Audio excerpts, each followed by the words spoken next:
the Ampere.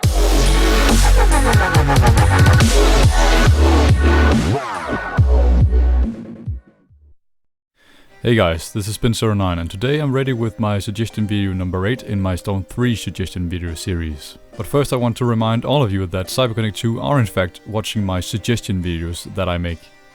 Even though that I send the videos to them, you can go ahead and do the same if you want to support the ideas. It's a simple question about that if LeKtriQue sees that there are a majority of people that like certain ideas, then the overall chances of it getting incorporated are increased significantly. So, if you want to support my presented ideas, please go ahead and write to them and tell them about the videos that you like, while you send them a link to the videos. Now, what I want to suggest to LeKtriQue today are 3 things. The first one is attacking dashes, which is not something completely new, but it's something that supplements the gameplay nonetheless. Next to that are new levels of running, meaning that we'll have more than just one way of running around. Lastly, I want to suggest that we take something from the story mode from the first Storm game, which is controllable chakra dashes. Alright, so starting with attacking dashes, I propose that we should have a dash that makes you run towards your opponent while you're preparing a powerful attack. This basically means that it's somewhat a dash, but it's also about to attack your enemy automatically. Let me show you what it looks like with Guy's Awakening Ultimate from Ultimate Ninja Storm.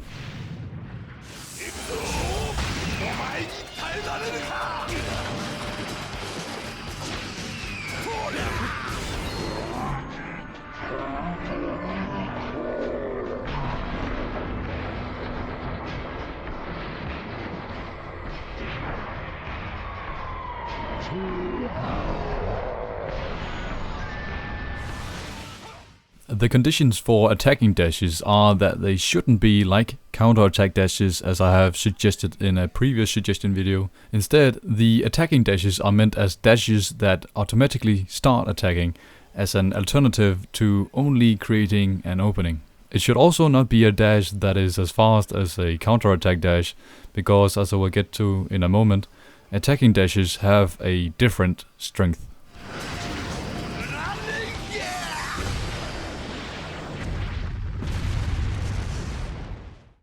The special ability behind attacking dashes is that it's a powerful attack that you cannot just block without getting into trouble. I suggest that attacking dashes should have the same power as certain awakening grabs that are in Ultimate Ninja Storm 2. Those grabs would break your guard instantly and deal damage, and they were very hard to substitute.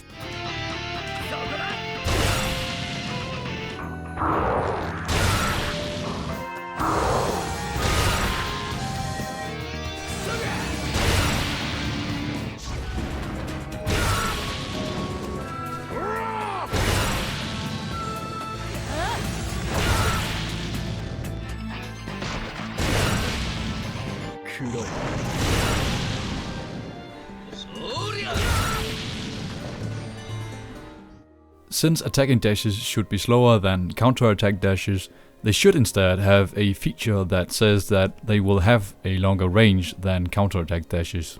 The overall idea with having a new sort of attacking dash is to bring new ways of creating attacks with. Attacking dashes aren't supposed to just knock down your opponent, but to give you new opportunities to combine attacks with. Like punching your opponent hard enough to send him flying in one hit or something like that, where you can connect that with new combos. That was attacking dashes, and let us now move on to the next suggestion about new levels of running. New levels of running. There are only 2 movement settings in the current Ultimate Ninja Storm games, and that is either standing still or running. You cannot walk, you cannot crouch, but that is not a problem. But it would be quite interesting to have more than just standing still and running as the typical movements for the movement analog, which is the L3 for the PS3.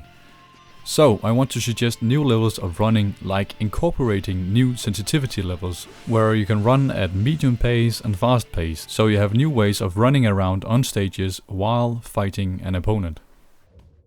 The concept is really straightforward. LeKtriQue only need to add what they already have shown in the Ultimate Ninja Storm Generations intro. In there they show the different characters speeding up while they are running. They basically have two levels of running, which is normal pace and fast pace. So I suggest that we take that and incorporate that into the regular versus mode for the Storm series.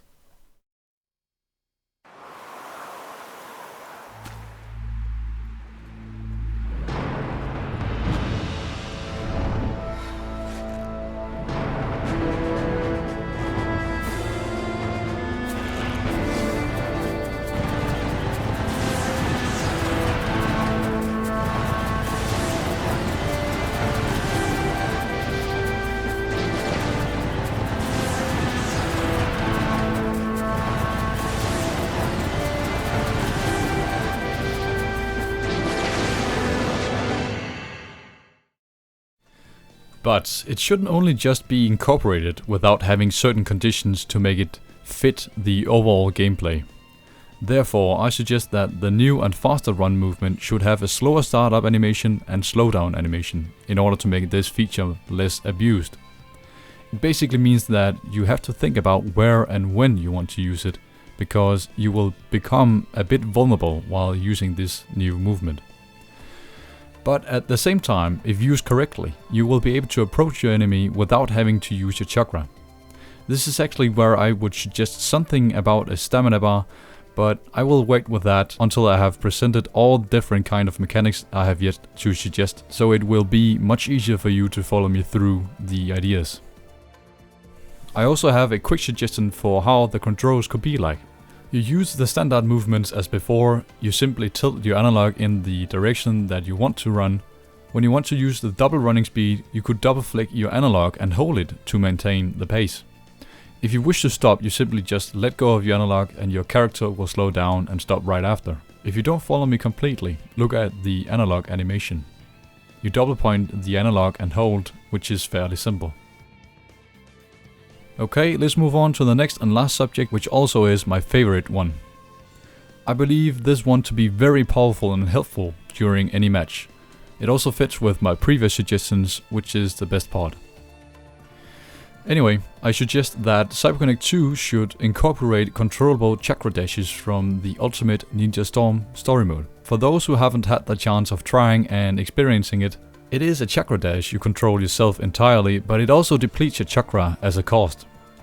That condition alone is actually enough to just take it directly into play with minor modifications. The thing about controllable chakra dashes is that you get to run for longer periods of time, but again, you will have to think wisely about how far you're willing to run before running out of chakra.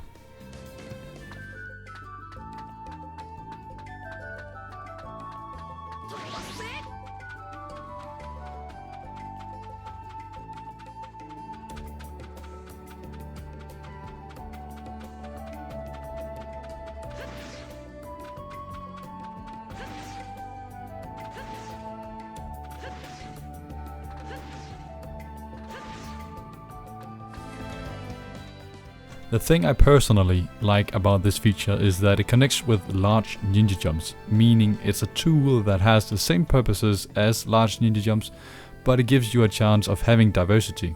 It's meant to assist you in approaching your opponent, so you don't have to rely only on large ninja jumps for that specific purpose.